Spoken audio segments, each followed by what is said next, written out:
जो उद्धव ठाकरे सरकार है उसका लक्ष्य था कि अर्नब गोस्वामी को जेल में डालकर किसी तरह से इतना टॉर्चर किया जाए कि वो आत्महत्या कर ले। लेकिन इन सभी मंसूबों पर सुप्रीम कोर्ट ने कानून के तहत पानी फेर दिया और ये बहुत ही शर्मनाक हार है उद्धव ठाकरे की, संजय राउत की। बहुत बड़ा झटका है मुंबई हाईकोर्ट के लिए भी और महाराष्ट्र की सरकार के लिए भी। और इसलिए उद्धव ठाकरे जी, अब आपको नैतिकता के नाते सरकार से तत्काल इस्तीफा दे देना चाहिए।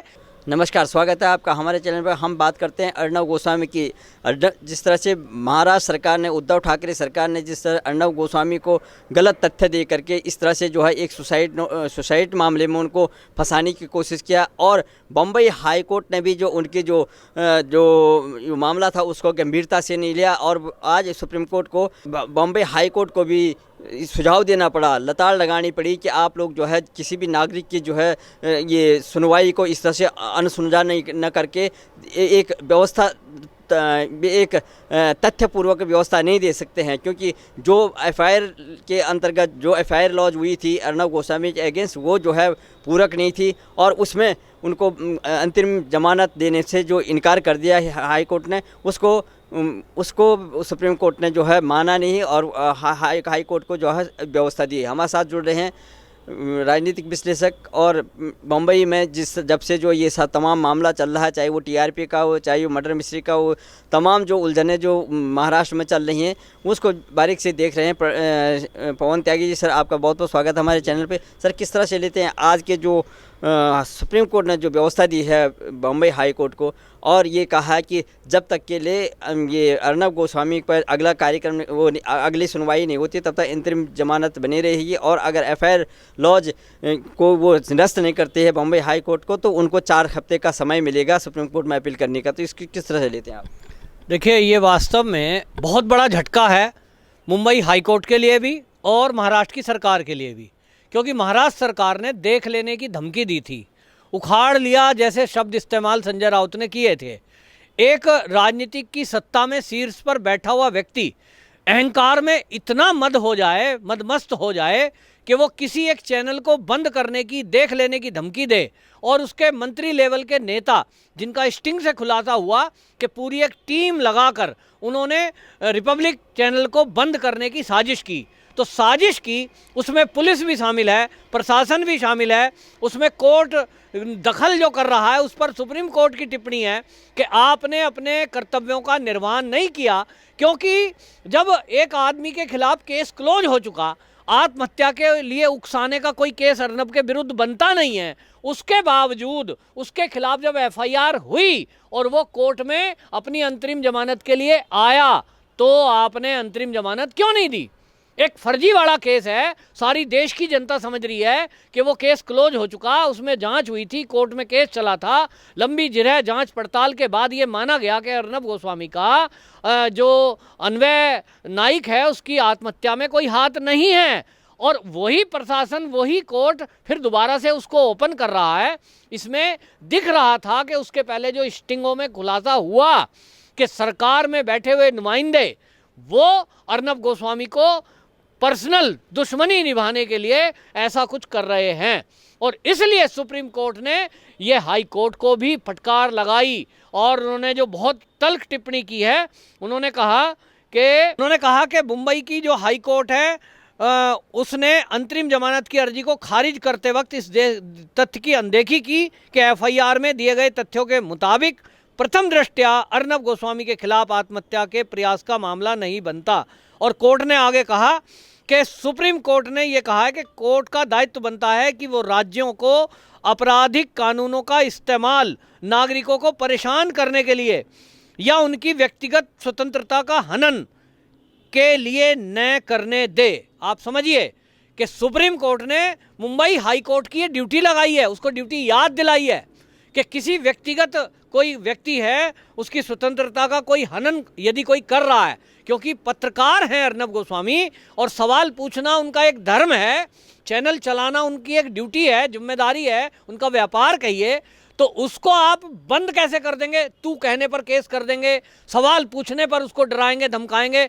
और इसलिए ये अपने आप में सुप्रीम कोर्ट की टिप्पणी बहुत महत्वपूर्ण है कि उसने हाई कोर्ट को ये याद दिलाया है कि तुम अपना धर्म नहीं निभा रहे हो, निभाइए। और उन्होंने कहा हाई कोर्ट को, निचली अदालतें ये सुनिश्चित करें कि उनके यहाँ लंबित जमानत की अर्जी पर जल्द फैसला हो। क्योंकि अर्नब गोस्वामी ने कानून के तहत पहले सुप्रीम कोर्ट गए थे, तो उन्होंने कहा निचली अदालत में जाइए, क्योंकि रूल है, और निचली अदालत ने फैसला नहीं दिया। ये किस तरह की कानून व्यवस्था के कारण एक व्यक्ति परेशान हो सकता है, ये इसका नमूना अर्नब गोस्वामी जब जेल में रहे तब हमने देखा। सुप्रीम कोर्ट ने बिल्कुल तल्ख टिप्पणी की, और इस तल्ख टिप्पणी के बाद ये तय हो गया कि महाराष्ट्र की सरकार, उद्धव ठाकरे, संजय राउत और जो एनसीपी के नेता हैं, जिनके सबके ख्वाब थे कि हम एक चैनल को बंद कर देंगे, किन्हीं चैनलों से मिलकर वो साजिश कर रहे थे। चाहे वो फर्जी टीआरपी वाला मैटर हो, चाहे वो उसको फंसाने के लिए किस तरह के केस लाए हैं। तू कहने पर उसको विधानसभा से वो कहते हैं कि साहब हम तो जो है एक प्रस्ताव पास कर दिया, और उन्होंने अवमानना का नोटिस जारी कर दिया। इधर से वो उसको फंसाना चाहते थे, और अल्टीमेटली जो उद्धव ठाकरे सरकार है उसका लक्ष्य था कि अर्नब गोस्वामी को जेल में डालकर किसी तरह से इतना टॉर्चर किया जाए कि वो आत्महत्या कर ले। ये मंसूबे थे, लेकिन इन सभी मंसूबों पर सुप्रीम कोर्ट ने कानून के तहत पानी फेर दिया। और ये बहुत ही शर्मनाक हार है उद्धव ठाकरे की, संजय राउत की। अब अगर थोड़ी नैतिकता उद्धव ठाकरे में बची हो तो उसे इस्तीफा दे देना चाहिए, क्योंकि दो तरफ उनको डांट पड़ी है। हाई कोर्ट ने मुंबई के कंगना रनौत के मामले में भी कहा है कि आपने, ठीक है कि उसने भी टिप्पणी तल्ख की कंगना रनौत ने, लेकिन आप क्या इस तरह किसी का बिना नोटिस के और बिना कानूनों के देखे भाले और किसी का ऑफिस तोड़ दोगे? उसका हर्जाना तक देने को कहा है कि उसका हर्जाना तय किया जाए, और कोर्ट ने, हाई कोर्ट ने ये तय किया है। अब सुप्रीम कोर्ट की तल्खी देखते हुए तो बिल्कुल नीचे तक खलबलाहट मच गई है कि भाई ये जो आपने इसका ऑफिस तोड़ा कंगना रनौत का बीएमसी ने, अब इसका भी आकलन किया जाए। कोर्ट ने आदेश किए हैं कि जो उसका नुकसान हुआ है उसकी भरपाई हो। तो आपको जानकारी है ही कि कंगना रनौत ने 2 करोड़ का हर्जाना मांगा है। अब कोर्ट में ये डिसाइड होगा कि हर्जाना कितना हुआ, नुकसान कितना हुआ है, कितना देना है। ये तो तय है कि बीएमसी को भी बहुत कड़ी चोट और कड़ी फटकार कोर्ट की तरफ से लगी है। तो कोर्ट लगातार इनको डांट रही है, कोर्ट इनको लगातार फटकार लगा रही है, लेकिन ये बेशरम बने हुए सीट पर बैठे हैं और नैतिकता की दुहाई दे रहे हैं। आज उद्धव ठाकरे बीजेपी को एक तरह से धमकाने वाले लहजे में करते हैं कि मैं संयमित हूँ, मैं मौन हूँ, तो इसका मतलब ये ना समझा जाए कि मैं नपुंसक हूँ। भैया, नपुंसक की इसमें बात कहाँ से आ गई? ये मर्दानगी और नपुंसकता क्या होती है? ये एक बीमारी है। किसने कहा आपको ये बीमारी है? अपने आप को वैसे ही खामोखा सिद्ध कर रहे हो। भाई, आपके परिवार में आप जो हो वो व्यक्तिगत मामला है कि आप कौन हो, लेकिन आप जनता के सामने ऐसे वर्ड यूज कर रहे हो कि मैं नपुंसक नहीं हूं। आपको किसने कहा भाई नपुंसक? बौखला क्यों रहे हो? कैसी कैसी बातें बोल रहे हैं उद्धव ठाकरे। तो उद्धव ठाकरे जी, कायदे से आप बौखलाइए नहीं, कायदे से जो बातें आपको फटकार में लगी हैं उनको ये मानिए कि हमने गलती की थी।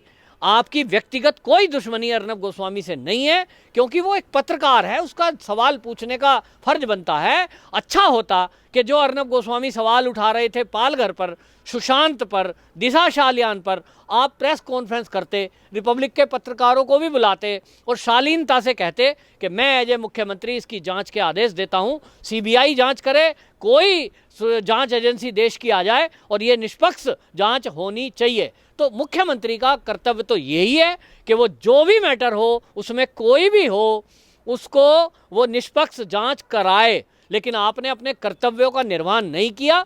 उसके बजाय आपके नेता और आप दुनिया भर की बातें कर रहे हैं और उसको मोल्ड कर रहे हो भाजपा की तरफ। भाजपा का तो इसमें कोई रोल ही नहीं है। भाजपा अभी रोल में नहीं आई। आप कहते हो हाथ धो के भाजपा पीछे पड़ी है। मैंने अगर पीछे पड़ गया तो क्या होगा? भाई, हाथ धो के बीजेपी पीछे नहीं पड़ी, हाथ धो के महाराष्ट्र की जनता आपके पीछे पड़ी है। आपके कर्म आपके पीछे पड़े हैं। अब ये कर्मों के कारण ही तो सुप्रीम कोर्ट और हाई कोर्ट की टिप्पणियां आ रही हैं। इसमें किसका दोष है भाई? बीजेपी के कहने से सुप्रीम कोर्ट चलती है क्या? बीजेपी के कहने से कोई सुरक्षा जांच एजेंसी भी नहीं चल रही है, ना वो चलाना चाहती है। आप निष्पक्ष जांच होने दीजिए, अपनी पुलिस को भी बोलिए कि आम लोगों को इस तरह से परेशान करना बंद करे, और आप किसी चैनल को, किसी लोगों की जबान को बंद कर पाओगे डरा धमका कर, एफआईआर और पुलिस के बल पर? ये इस देश में नहीं होगा, क्योंकि इस देश का संविधान, इस देश का न्यायपालिका, यहाँ कुछ कानून है बाबा साहब अम्बेडकर का बनाया हुआ, जो लोगों को अभिव्यक्ति की आज़ादी देता है। तो कोई आज़ादी अगर मोदी जी को चोर कह सकती है, तो आपको तू बोल दिया तो इतनी बड़ी बात क्या हो गई, उसको सहन करना चाहिए। और आपसे सवाल पूछ लिया तो ये भी आपको शालीनता से उत्तर देना चाहिए था, ना कि डरा धमका कर लोगों की जबान बंद करना। और इसलिए उद्धव ठाकरे जी, अब आपको नैतिकता के नाते सरकार से तत्काल इस्तीफा दे देना चाहिए। इन्हीं मामलों में जिस तरह से इनका जो है, जो अव्यवस्था इनके ये सरकार में चल रही है, चाहे स्थानीय निकायों में बीएमसी को जिस तरह से फटकार लगाया ये बॉम्बे हाई कोर्ट ने कंगना रनावत के मामले में, और अर्णव गोस्वामी के मामले में सुप्रीम कोर्ट ने बॉम्बे हाई कोर्ट को भी जो है व्यवस्था दी है कि आप किसी भी नागरिक के जो ये याचिका है उसको किसी राज्य सरकार के कहने पर जो है बदल नहीं सकते हैं, और उसको न्याय देने का और उसको उसके अधिकारियों का संरक्षण करने का आपका दायित्व है। इसलिए उनको जो है नसीहत दी है सुप्रीम देश की सबसे सर्वोच्च अदालत ने। और जिस तरह से आपने अभी हमारे जो दर्शकों को बताया है कि किस तरह से महाराष्ट्र में जो नपुंसक वो अपने आप को नपुंसक कह रहे हैं या किस तरह से बौखला रहे हैं, और किस तरह से अब जो है सरकार टूटने वाली है, हमारे दर्शकों को आपने बताया। बहुत बहुत धन्यवाद।